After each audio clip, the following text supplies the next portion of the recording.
Hello everybody, it's Delta Shiny Zeta here, bringing you a brand new series on my channel related to Yu-Gi-Oh, of course. So for the last few months in my Yu-Gi-Oh Let's Plays that I've been doing, I've been talking about the idea of possibly doing something else with Yu-Gi-Oh, aside from just playing video games, because I want to do a little bit more with my channel regarding this specific genre. So in one of the videos a few months ago, I actually kind of teased about an idea of doing this kind of thing where I'm going to be reviewing Yu-Gi-Oh archetypes on this channel one at a time, basically one dedicated for each archetype. And now that I've had a lot of time to actually think about it, I decided, you know what, it is time to fully implement this onto the channel. So I'm going to do it. So once again, welcome to this brand new series called Archetype Review, where I'm going to be reviewing every single archetype in the game eventually, one archetype at a time per video, where I'm going to be going through a general rundown and general overview of an archetype, but I'm also going to be covering every single card in said archetype individually one at a time. So for this very first archetype review, I decided to start with one of my personal favorite archetypes in the game, aliens. Despite aliens being one of my personal favorite archetypes in the game, I understand that they're not that good. They have gotten a little bit better over the past few years in terms of more support for them, because they were horrible back when they came out, but that doesn't mean that they're still meta or even rogue by any means, because they're not. They're honestly just a fun archetype that's not very good, but I still like them. The alien archetype focuses primarily on this thing called A counters, where a lot of different monsters in the alien archetype actually have ways to implement A counters onto the field, usually on your opponent's monsters, but sometimes on your own cards as well, so you can eventually spread them over to your opponent's monster. Just by seeing this concept, you can already tell that aliens are not going to be good. Why? Because they focus on counters, like I said. Archetypes that utilize counters are inherently not very good compared to archetypes that do not utilize counters. The biggest reason why is because counters are simply a lot slower than archetypes that don't utilize them. Okay, so for the archetype review series, what I'm going to be doing is actually going through the cards in chronological order from when they were released in the TCG version. Okay, so aliens first made their debut back in August 16th, 2006 in the little set known as Power of the Duelist. A set that highlighted the iconic Neo-Spacian archetype, which is another very shitty archetype, but I'll be talking about that in a future video. Anyway, after researching this entire archetype and actually counting how many cards are in this whole archetype, I came to the conclusion that there are 36 alien cards, whether they're alien cards directly or support alien cards. However, 10 of these 36 cards actually came out in Power of the Duelist, which actually is the set that came out with the most alien cards throughout the history of the archetype. Okay, so let's start with the first alien card that came out in Power of the Duelist back in 2006. The first card is known as Alien Grey. It's a light level 2 reptile monster with 300 attack and 800 defense. It's a flip effect monster, and it says, place one A counter on one face-up monster on your opponent's side of the field. If a monster with an A counter battles an alien monster, it loses 300 attack and defense for each A counter during damage calculation only. After this card has been flipped face up, when it is destroyed by battle and sent to the graveyard, draw one card. So the very first thing I should say about alien cards is the fact that that effect that is in parentheses actually is only a thing in some alien cards. Why is this important? There's a good reason why, and this always confused me back when I was a kid, but basically, any alien monster that has that effect in parentheses that states, once again I'll read it, if a monster with an A counter battles an alien monster, it loses 300 attack and defense for each counter during damage calculation only. That effect only applies when opponent's monsters battle an alien monster that has this effect in parentheses. Many alien monsters do have the effect, which makes sense. Some alien monsters and some very odd ones for some reason do not, that would have easily benefited if they did, but they don't have it. That's the incredibly important part to distinguish with this archetype, that overall some aliens could have been buffed up simply by adding that little effect onto the alien, but for some reason they chose not to. There has been no specific and official terminology used for this effect, but for the sake of this video, I'm just going to be calling it Alien Advantage. Kinda makes sense, AA alliteration. So anyway, going back to Alien Grey itself, I mean, it's a basic flip effect monster that was, I guess, decent back in the day when it came out in 2006, but obviously nowadays, it's incredibly outdated. It's a flip effect monster for one, which is not very good, and all it does is it places one A counter on one monster. It does have Alien Advantage, not that it needs it because it only has 300 attack, so it can't really take advantage of that effect. and after that it basically has to draw one card on the flip, but it has to be sent to the graveyard first. Basically it's similar to Skell Angel, but Skell Angel has better stats. I know it's a little bit different because this one does have to be sent to the graveyard, but overall, not a very good card. The next alien from Power of the Duelist is Alien Hunter. It's a water level 4 reptile monster with 1600 attack and 800 defense. Its effect says, if this card destroys a monster with an 8 counter by battle, it can attack once again in a row. So, the effect was pretty good, especially back when it came out, but here's a problem, and I talked about this in the last card with Alien Grey. Only alien monsters that have the parentheses effect, Alien Advantage, actually have it. This card, as you can see, does not.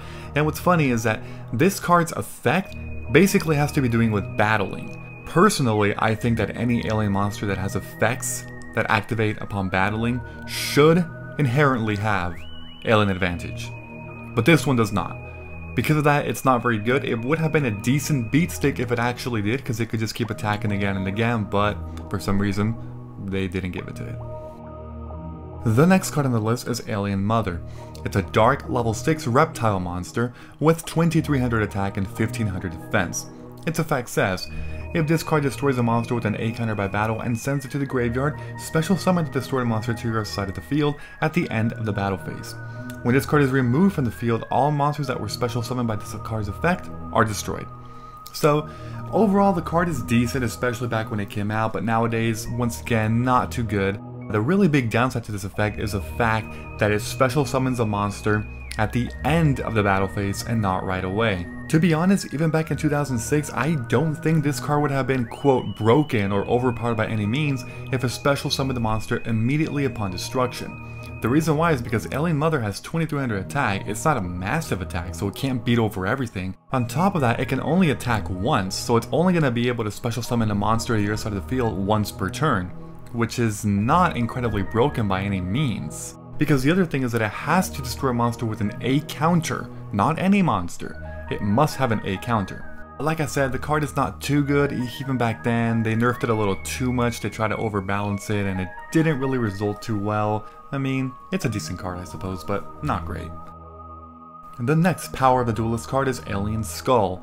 It is a wind level 4 reptile monster with 1600 attack and 1800 defense, and its effect reads, you contribute one face-up level 3 or lower monster on your opponent's side of the field to special summon this card to your opponent's side of the field. If you special summon this monster this way, place one A counter on this card, and you cannot normal summon or set the same turn.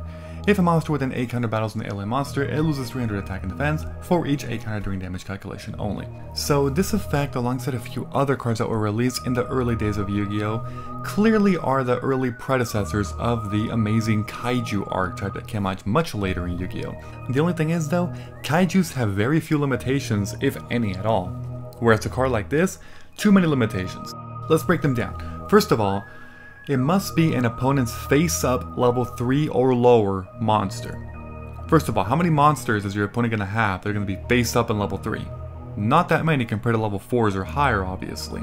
The other limitation is that if you actually utilize this effect, you also lose out your normal summon or set for the turn, which is a huge limitation, especially for a card that already has limitations on what to tribute to put it on your opponent's side of the field. Once again, not a very good card, so moving on. The next card is Alien Warrior. This card is an Earth level 4 reptile monster with 1800 attack and 1000 defense. Its effect says, when this card is destroyed by battle and sent to the graveyard, place 2 A counters on the monster that destroyed it. And once again, Alien Advantage. That's a good thing. Overall, this card is pretty decent. It was really good back when it came out for the Alien archetype, and now it has aged a little bit, but you know, it's not horrible. The biggest reason why it's aged is because it says it must be destroyed by battle. Nowadays, you need effects that can trigger when they're destroyed by card effects, not just from battle, because your opponent will clearly do a lot more destruction before the battle phase nowadays, because the game has just overall sped up a lot more. The card does have 1800 attack by default, so it's actually pretty good for level 4. On top of that, Alien Advantage means that it can commonly run over monsters that have almost as much as 2100 attack. Pretty good, honestly. And it does actually place 2 A counters as opposed to 1 when it is destroyed by battle. Overall, a lot better. So, this card is pretty solid. I would advise running it in this deck. The next card is Brainwashing Beam. It is a continuous trap card, and its effect says, Select one monster with at least one A counter on your opponent's side of the field and take control of that monster. During each of your end phases, remove one A counter from that controlled monster. If all A counters are removed from that monster, or that monster is destroyed, destroy this card. This card is actually pretty good for the alien archetype, especially back in 2006 when it first came out. You do have to remove one A counter during each of your end phases, so that's a little unfortunate, but at least it's only your end phases and not every end phase, which means that it does give your opponent's monster a little bit more life to stay on your side of the field. The one downside is that it is actually a trap card. It would have been a little better if it was a spell card, because that means you could activate it right on your turn when you draw it, so you do have to wait a little bit. But because it is a trap card, it means that you could actually chain it on your opponent's turn if they were going to attack or do something crazy. Just simply chain it and you take control of their monster. Overall, really good card, and it does combo really well with a few other alien cards we'll be talking about in this video, so yeah, I would advise using this card. Their next card is called Cosmic Horror Gangielce. It's a light level 7 reptile monster with 2600 attack and 2000 defense. Its effect says, if you're tributing a monster on your side of the field that is owned by your opponent, this card can be normal summoned with 1 tribute. Once per turn, you can place 1 A counter on a monster on your opponent's side of the field and alien advantage. So, there are a lot of problems with this card, especially because of the fact that this card is considered the boss monster of the alien archetype. But here's the thing about this, you need to tribute 2 monsters for this card, or you can tribute one of your opponents if it's on your side of the field, which yes, some cards do utilize, but despite that, it's still a tribute summon. The next thing is that it says that you can only place 1 A counter on a monster on your opponent's side of the field once per turn. That is actually incredibly underpowered for a boss monster of this freaking archetype. Seriously, just think about that. 1 A counter per turn for a boss monster? There's actually a few other cards that we'll get to later that actually cover several A counters per turn, and the fact that this one is only 1, I mean, it does have alien advantage at least, so I guess it could run into monsters that have 2900 attack with 1 A counter or above 3000 for more than 1, so I guess it's good in that sense, but the card is just not good. Sorry everyone, it's not.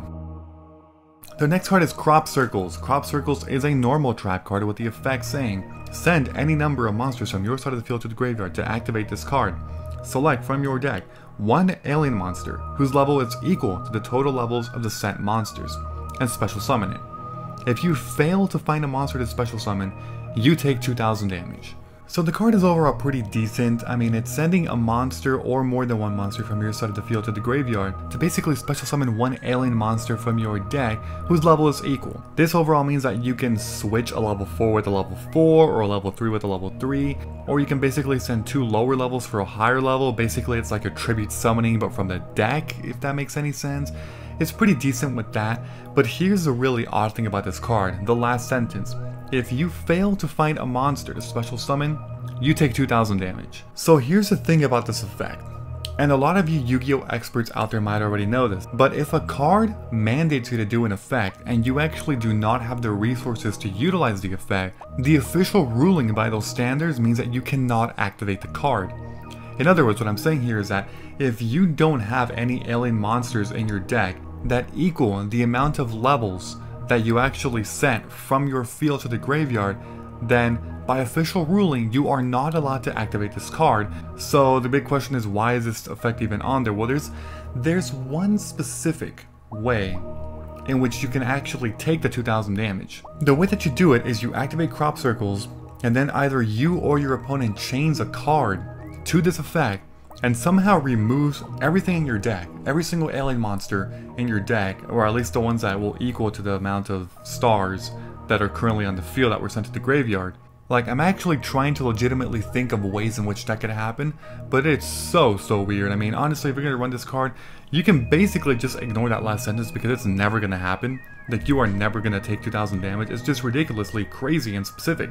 I don't understand this, but overall the card is decent, not fantastic, but not horrible, so yeah.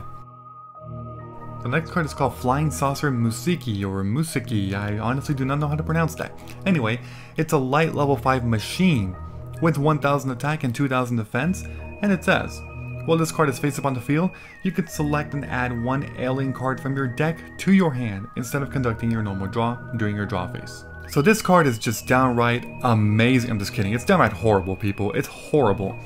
There's a few reasons why. First of all, it has stats of a level 4, but it's a level 5. That's already a big problem in itself. Even if this card had only 4 levels or lower, it would still be bad. Do you want to know why? Because this card has only 1000 attack, and its effect can only activate during your draw phase, which means that if you summon the card, you cannot use its effect until your next draw phase. Because it only has 1000 attack, honestly, what are the chances of this card surviving your opponent's turn? Very low, very low. That's the issue with it. It also replaces your draw, which I mean makes sense if it's actually a continuous effect that you can use once per turn. But honestly, this card would have been way better if you make it a level 4, and if its effect triggers upon summon. You summon a card, you get to search an alien, maybe not a whole alien card, but maybe like an alien monster to balance it out a little bit, you know? Just upon the summon. That way you can actually use the effect right away to search, and it has pretty shitty stats in itself, so honestly, I don't think that's broken, but it would have been good. But to be fair, it did come out in 2006, which is probably why it was freaking horrible even back then, and obviously now even worse. So yeah, don't run this card. And the final alien card that came out in Power of the Duelist is called Orbital Bombardment. It's a normal trap card that says send 1 alien monster from your side of the field to the graveyard to activate this card. Destroy 1 spell or trap card on the field. Okay, so this card is a much shittier version of this little card called Mystical Space Typhoon. Now, to be fair, back in 2006, Mystical Space Typhoon was actually not used that much. The reason why? It was on the ban list. That's why. So, a lot of decks had to utilize different ways on how to actually remove back row. For aliens, it was this card. Now, you still wouldn't run it because it's absolute shit. Because Mystical Space Typhoon is no longer on the ban list, if you ever do want to put a card that destroys 1 spell or trap on the field, it makes 0 sense to play Orbital Bombardment, and 100% sense to play Mystical Space Typhoon instead. So that's the end of the alien support for Power of the Duelist, once again the first set that introduced alien cards back on August 16, 2006. However, a few months later into the next booster pack titled Cyberdark Impact, we had an additional 3 alien cards introduced to the archetype. Let's cover them.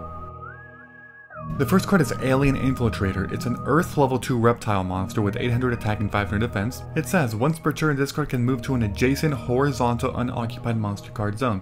If no spell, trap, or monster card on your opponent's side of the field is in the same column as this card, it can attack your opponent directly. Okay, so Cyberdark Impact was a set that was honestly incredibly weird. It had a lot of really shitty cards back when it came out, but it also introduced a few cards, Alien Infiltrator being one of them, that had this whole primary idea of utilizing the columns and the monster card zones and moving around and so on and so forth. Now honestly, players did not give a fuck about this. They seriously did not. They hated it. All it can do is attack your opponent directly for 800 damage. There are already several other cards that have more attack than this that can attack directly. It's not good. The next card is Alien Mars. It's a fire level 3 reptile monster with 1000 attack and 1000 defense. And it says, the effects of effect monsters with A counters are negated except for Alien Mars. So the effect of this card is actually really good. The problem is that its stats are really bad. In Yu-Gi-Oh, especially nowadays, the ability to negate effect monsters' effects is absolutely fantastic. So the fact that you can negate effect monsters, hell yeah. The thing is, this card needed some more attack, some more defense. It also doesn't have Alien Advantage, not that it needs it that much considering its stats are already pretty low, but it's a decent card, but not good. The last card from Cyberdark Impact is Corruption Cell A. It's a normal spell card that says, place 1 A counter on 1 face-up monster on your opponent's side of the field. That's it. This card is bad. You're going -1 to play an A counter. I mean, the card was not good back then, never used, obviously never used now. I would avoid the card, not good. That's it for the Cyberdark Impact set. The next set that introduced alien cards was a set known as Strike of Neos, another booster pack. Strike of Neos came out in February 28th, 2007, and it introduced a whopping 2 more alien cards. The first one is Alien Psychic. Alien Psychic is a dark level 1 reptile with 200 attack and 100 defense. Oh boy, it better have a fantastic effect for these shitty stats. This card is changed to defense position when it is normal summon or flip summon. Monsters with A counters cannot declare an attack. Its effect is not absolutely horrible, it's a decent effect I suppose. But here's the thing, so if this card had 2000 defense, let's say it had 200 attack and 2000 defense and it changes to defense position when it's summoned, with that whole limiting attack effect, that would be pretty good.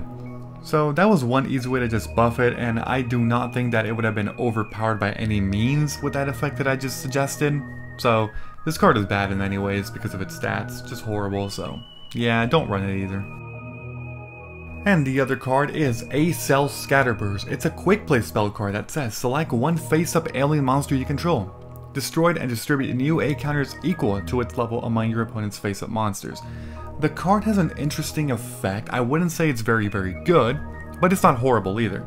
So yes, you do go -1, but if it's a monster with, let's say, 4 levels, that's 4 A counters that you can then distribute among your opponent's monsters, which basically lets you extend your play. It is a quick play spell card, so it does actually help in a lot of ways. If this card was not a quick play spell card, I would say it's a bad card. The fact that it's a quick play spell card, I would say it's a decent card. The next set to introduce more alien cards was the set that came out back in May 16, 2007, known as Force of the Breaker. Force of the Breaker is a very iconic pack because it introduced a lot of volcanic monsters as well as crystal beast monsters, but it did also introduce 3 additional alien cards, so let's talk about these. So the first one is A-Cell Breeding Device. It's a continuous spell card that says during each of your standby phases, put 1 A counter on 1 face-up monster your opponent controls. I would say this card is not very good at all. The reason why is because it's during your standby phases, which means that the turn you activate this card, you cannot put an A counter. Now, if the effect was changed to once per turn, you can put 1 A counter on 1 face-up monster your opponent controls, that would be a little bit better. I wouldn't say the card is good by any means, but it's a buff. Basically, it would be a better version of Corruption Cell A, because it's 1 but it stays on the field. I would say do not run this card, it's just much too slow. The next card is Mass Hypnosis. It's a continuous track card that says activate only when you control an alien monster. Select and take control of up to 3 of your opponent's monsters that each have an A counter on them. This card is destroyed during the end phase of the turn that is activated. While it's rather niche and specific, it could actually be incredibly useful in certain situations. The good thing is the wording of this card. It said up to 3, because if the card said select and take control of 3 of your opponent's monsters that have an A counter on them, the card would be a lot more horrible, because that means that you have to have at least 3 monsters on your opponent's side of the field with an A counter to even activate the card. It's a pretty decent card, but basically the whole idea of this card, especially nowadays, is you take control of your opponent's monsters and you actually use them for link plays or just extra deck plays in general or something like that, because as you know, the card will be destroyed at the end phase and the cards are going to be going back to your opponent's side of the field. You don't want to do that. And the last card in Force of the Breaker is OTHERWORLD the A-Zone. It's a field spell card that says, if your opponent's monster battles an alien monster you control, the opponent's monster loses 300 attack and defense during damage calculation only. This card is horrible. Sorry, I just have to say it's horrible. There's an easy reason why. It's a field spell that's basically giving you an effect, as in you're basically treating the opponent's monsters that have another A counter on them, because they're losing 300 attack and defense. And here's the thing, even though they're losing 300 attack and defense, making it seem like they have an A counter, it's actually worse than putting an A counter on each monster on your opponent's side of the field. You know why? Because they don't actually have the A counter. Aliens do actually lack from having a good field spell. Unfortunate, because they could actually utilize something incredibly beneficial to them if it was actually released, but as of now, there's nothing. Yeah, don't run this card, it's horrible. Okay, so the next set that introduced more alien cards, or I should say an alien card, is Tactical Evolution. Tactical Evolution came out on August 15th, 2007, and it introduced a whopping 1 alien card. So the 1 alien card is known as Alien Shocktrooper. It's an Earth level 4 reptile monster with 1900 attack and 800 defense, and because it's a normal monster, well, it has no effect, but I guess I can read the flavor text. The aliens have used a mysterious biological substance to create a supreme race of soldiers. They do not have the natural powers of the other aliens, but can make stunning physical attacks. So there's not much to say about this card. It's a vanilla monster. Its stats are really good for a vanilla monster, and because aliens don't exactly have big powerhouses in their deck, honestly, it's not a bad idea to be running multiple copies of this card because you do need some beat sticks. So the next set with alien support is a set known as Gladiator's Assault. Back when it came out on November 14th, 2007, it introduced 6 additional alien cards. Let's go ahead and run through these. So the first of these is Alien HYPNO. It's a water level 4 reptile Gemini monster with 1600 attack and 700 defense. Its effect says this card is treated as a normal monster while face up on the field or in the graveyard. While this card is face up on the field, you can normal summon it to have it be treated as an effect monster with this effect. During your main phase, you can select one monster your opponent controls with at least one A counter and take control of it while this card is on the field. During each of your end phases, remove one A counter from each controlled monster. If all A counters are removed from one of these monsters, destroy it. So the effect is actually really good, as you can see, but the issue is that it's a Gemini monster. In case you don't know, all Gemini monsters share the same first effect that Alien Hypno has, which means you have to do an extra normal summon, and if you normal summon it initially on your first turn, you cannot do it again until the next turn because you're limited to one normal summon per turn. So, I'm not really too intrigued by this card, and neither should you. The next one is Alien Telepath. It's a fire level 4 reptile with 1600 attack and 1000 defense, and it says once per turn you can remove one A counter from an opponent's monster to destroy one spell or trap card. And Alien Advantage. Decent stats for a level 4 with Alien Advantage, not horrible stats in that case. The effect is removing an A counter for destroying a spell or trap. Basically remove an A counter from an opponent's monster to MST your opponent. I will say this card is overall better than Orbital Bombardment, but even then it's not a fantastic card. So I would say avoid this card because, well, it's basically being power crept. The next one is A-Cell Incubator. It's a continuous spell card that says each time an A counter is removed from play by a card effect, place one A counter on this card. When this card is destroyed, distribute the A counters on this card among face-up monsters. So it's basically an alternate way to not really lose your A counters, because if you're removing A counters, you can basically put those A counters on this card. It's not really saying that, but in a way, if you think about it, that's what you're doing. The good thing about this card is that it says when it's destroyed. It does not say when it's destroyed by an opponent's card effect, which means that you can destroy it yourself to distribute the counters. It's decent, not horrible. There's better cards, there's worse cards. Up to you. The next card is Cell Explosion Virus. It's a normal trap card that says activate only when an opponent's monster with an A counter declares an attack. Destroy all attack position monsters your opponent controls. So this card, for all Yu-Gi-Oh experts, should actually already know what this card is a worse version of. If you guessed Magic Cylinder, you'd be wrong. If you guessed Mirror Force, you'd be right. So yes, this card is a shitty Mirror Force.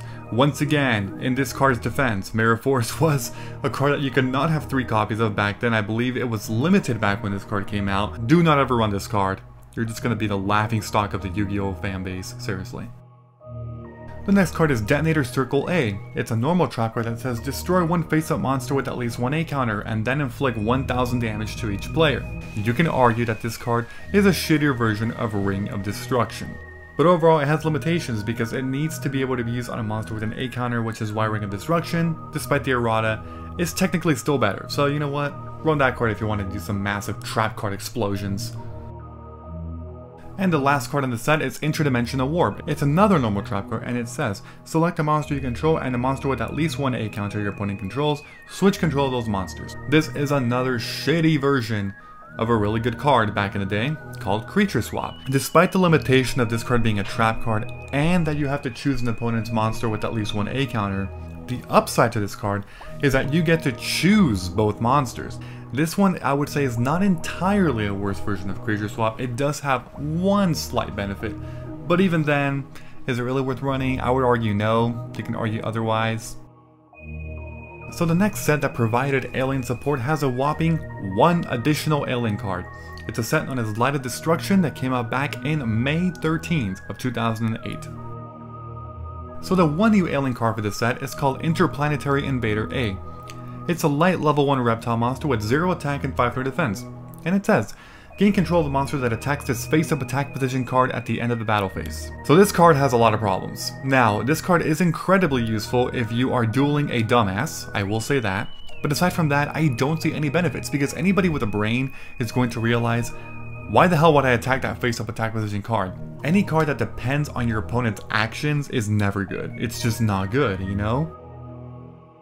So the next set with alien support actually introduced quite a number of alien cards, I believe 7. So Crimson Crisis was a set that came out on March 3rd, 2009, and it introduced 7 new alien cards, like I said. Let's dive into them.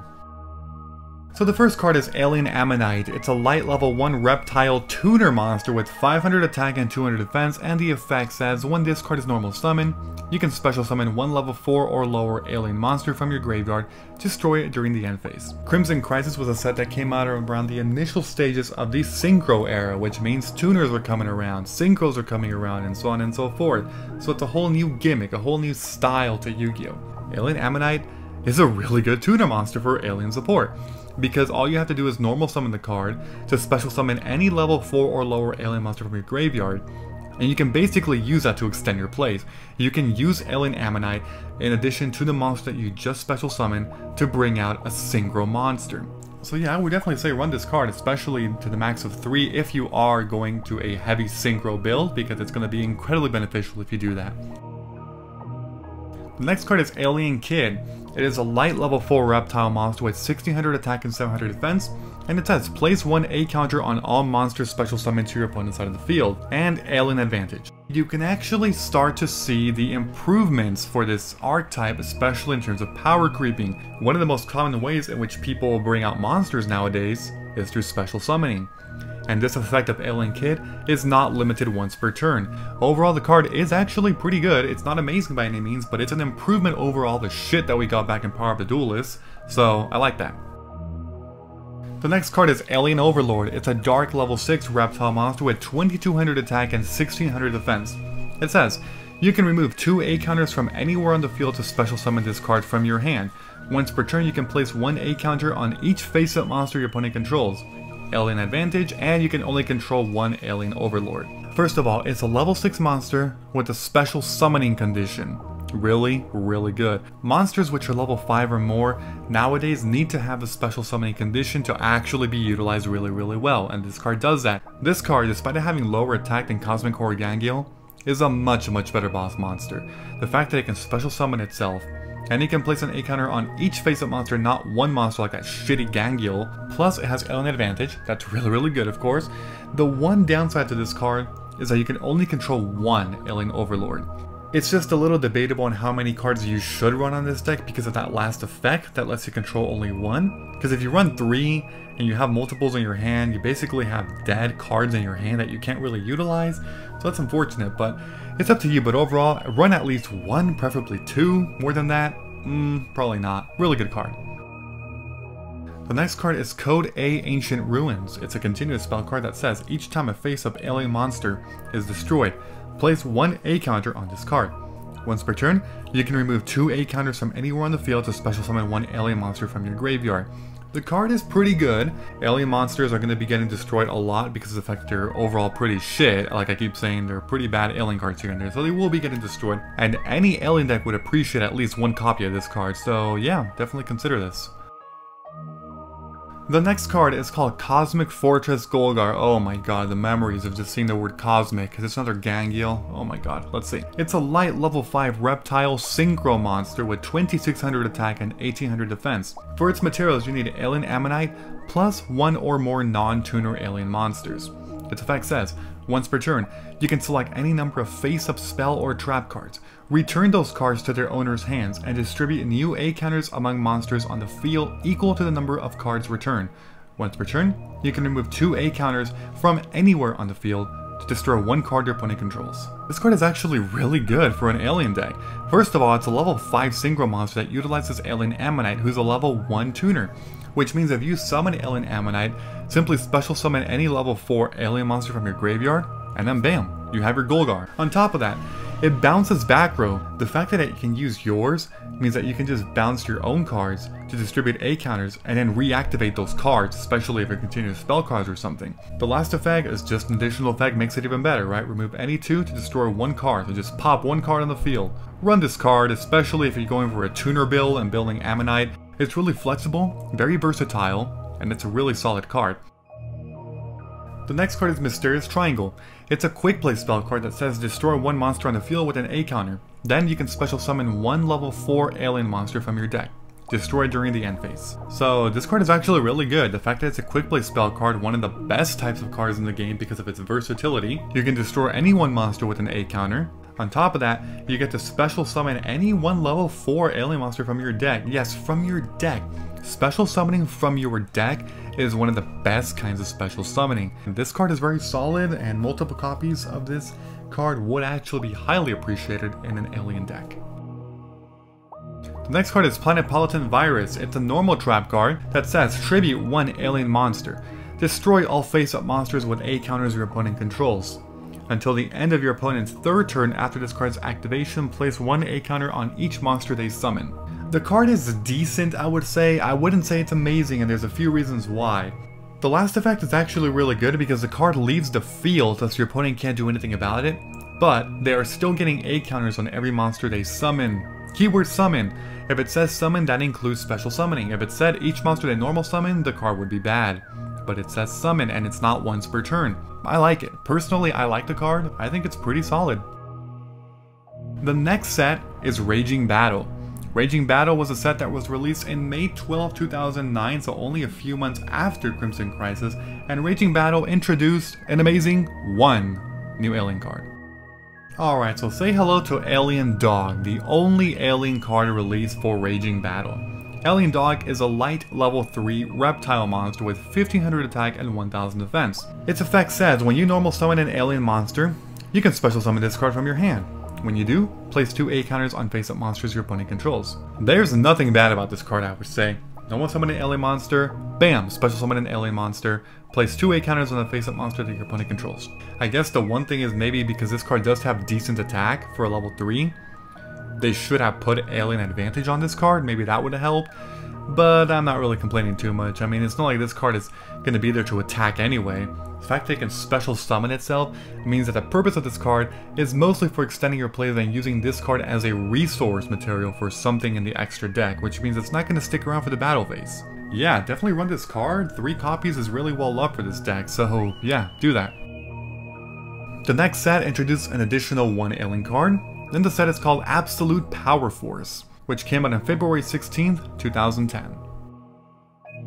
Alright, so the one and only card that came out for this set is Alien Brain. It's a normal trap card that says, when a reptile type monster you control is destroyed by battle with an opponent's attacking monster and sent to the graveyard, take control of that opponent's monster. And if you do, it becomes reptile type. The biggest thing, first of all, is that it is in fact a battle trap, or I should say a post-battle trap, because you have to wait until your card is destroyed by battle and sent to the graveyard, and then you can control the opponent's monster and it becomes reptile type. A lot of players would argue that using a card like Mirror Force, or one of the Mirror Force cards, would be a lot better, because you get to protect your monster and destroy your opponents, and here you're losing your monster, and then you're using your trap card. You use 2 cards, gain 1, your opponent lost 1. Alright, and the last card introduced for the Alien Archetype came out in the set known as Invasion Vengeance in November 4th, 2016. Yes, that means there was about a 6.5 year gap of no alien support, but now there finally was one more. So let's talk about the one and only card. A Cell Recombination Device is a quick play spell card that says target 1 face-up monster on the field, send 1 alien monster from your deck to the graveyard, and if you do, place A counters on that monster equal to the level of the sent monster. During your main phase, except the turn this card was sent to the graveyard, you can banish this card from your graveyard, add 1 alien monster from your deck to your hand. First of all, the monster that you're sending is going to be going from your deck to the graveyard, which is a plus. It's almost like your Foolish Burialing, which is really good and really useful. The second effect is also really useful and really handy. There is a small downside in that you cannot use it the same turn you use its first effect because it's going to be sent to the graveyard right away. Overall, the card is actually useful. It basically lets you send aliens from your deck to the graveyard and then eventually search out an alien monster. So that is it for the Alien Archetype. Like I said in the beginning of the video, aliens run primarily on the A counter mechanic, which inherently makes them a little bit slower compared to other archetypes, especially nowadays. I will say that the Alien Archetype did actually receive a number of buffs. Overall, Crimson Crisis was the first set that introduced a lot of the really good alien cards, especially Alien Ammonite, Cosmic Fortress Golgar, and Alien Overlord. Really fantastic cards. So the archetype does have a lot of ways in which it can work really well together, and it has a lot of really great combos, especially with those A counters. Overall, if you're able to get some field advantage early on, you can really overwhelm your opponent with these A counters and powerful alien monsters, so that's a benefit. But the downside, of course, that it's a little hard to come back, especially because of the one big thing that this archetype does not really have at all, and that's protection. Protection is really what it's lacking a lot. There's not a lot of easy ways to actually protect your alien monsters. I would argue that one of the best ways to actually do this is to first of all give aliens a proper field spell, not that shitty A-Zone card, because that thing is horrible. Give them a field spell that offers some protection and maybe a little bit of searching or swarming, you know, like to a limited hard once per turn, something like that, you know, that not too broken but not useless like A-Zone. So that's my overall thought on aliens. Like I said, really fun, really useful. That's my overall thoughts.